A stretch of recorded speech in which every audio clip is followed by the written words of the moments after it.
Hey guys, അങ്ങനെ നീണ്ട ഒരു കൊല്ലത്തിന് ശേഷം വീണ്ടും നമ്മുടെ പൂരെത്തി. അപ്പോൾ എല്ലാ കൊല്ലത്തെയും പോലെ ഇത്തവണ നമ്മുടെ ഡാൻസ് ഉണ്ട്. അപ്പോൾ ഇതാണ് ഞങ്ങളുടെ കോസ്റ്റ്യൂം.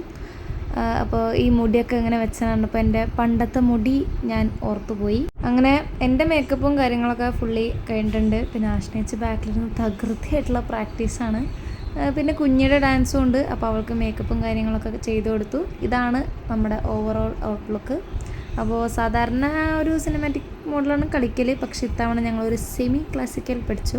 അങ്ങനെ ലാസ്റ്റായിട്ട് അൾട്ടയൊക്കെ ഇട്ടിട്ട് ഞങ്ങൾ ഇറങ്ങാൻ നോക്കുമ്പോഴാണ് പൊരിഞ്ഞ ഇടിയും മഴയും. അപ്പോൾ അവിടെ കുഞ്ഞി പ്രാക്ടീസ് ചെയ്യുന്നുണ്ട്. ലാസ്റ്റ് നമ്മൾ എങ്ങനെയൊക്കെയോ പോയി അവിടെ എത്തിയപ്പോൾ നമ്മൾ കണ്ട കാഴ്ച ഇതാണ്. ഈ സാരിയും പൊക്കി പിടിച്ചുകൊണ്ടാണ് ഇങ്ങനെ കുറച്ച് ദൂരമൊക്കെ നടന്നത്.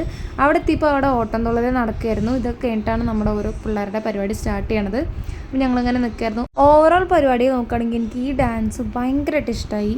എന്താ പറയുക, ഭയങ്കര സ്മൂത്തായിരുന്നു ഓരോരോ സ്റ്റെപ്പും. എന്തായാലും മൊത്തത്തിൽ അടിപൊളിയായിരുന്നു. പിന്നെ ഞങ്ങളുടെ പരിപാടി കഴിഞ്ഞ് പിന്നെ കുഞ്ഞിൻ്റെ ഡാൻസും കഴിഞ്ഞ്, കുഞ്ഞിൻ്റെ ആയിരുന്നു ഏറ്റവും ലാസ്റ്റ് ഡാൻസ് ഉണ്ടായിരുന്നത്.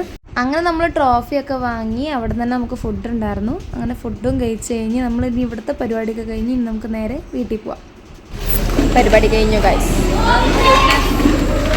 അങ്ങനെ ഞാൻ വീട്ടിലെത്തിൻ്റെ കൈ നോക്കുമ്പോൾ ഇതാണ് എൻ്റെ അവസ്ഥ. ജസ്റ്റ് ഒന്ന് വെള്ളം നനങ്ങിയാണ്. അപ്പോഴത്തേക്ക് ഇതൊക്കെ ഒലിച്ചിറങ്ങി.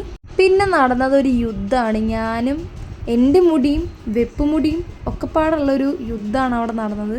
ഇതാണെങ്കിൽ ഭയങ്കര വെയിറ്റ് ആയിരുന്നു. നമ്മൾ തിരിയണമെങ്കിൽ കൂടെ അത്യാവശ്യം നല്ല ബുദ്ധിമുട്ടിട്ടാണ് ഞാൻ തല വരെ തിരിച്ചിരുന്നത്. അതങ്ങ് ഊരിപ്പിക്കുന്ന സ്വർഗം കിട്ടിയ ഫീലായിരുന്നു. കാരണം അത്രയും സുഖം ഉണ്ടായിരുന്നു അതൊന്ന് ഊരി കിട്ടിയപ്പോൾ. അങ്ങനെ പിന്നെ സാരിയിൽ 2-3 വീഡിയോ ഒക്കെ ഇതേപോലെയൊക്കെ എടുത്തിട്ട് എനിക്ക് ഭയങ്കര ഇഷ്ടമായി. അങ്ങനെ ഓർണമെൻറ്റ്സും കാര്യങ്ങളൊക്കെ മൊത്തം മാറ്റി ഞാൻ ഈ ലാസ്റ്റ് സ്റ്റെപ്പ്, അതായത് എൻ്റെ മേക്കപ്പ് കളയാൻ പോവുകയാണ്. ഇനി അതും കൂടെ കഴിഞ്ഞ് കഴിഞ്ഞാൽ എൻ്റെ ബെഡും റൂമും ആകെപ്പാട് അലങ്കോലമായിട്ടാണ് കിടക്കുന്നത്.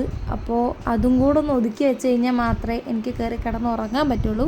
അങ്ങനെ മേക്കപ്പും കാര്യങ്ങളൊക്കെ കഴിഞ്ഞ് ഇതാണ് എൻ്റെ കോലം. അപ്പോൾ അത്രയേ ഉള്ളൂ. ടാറ്റാ.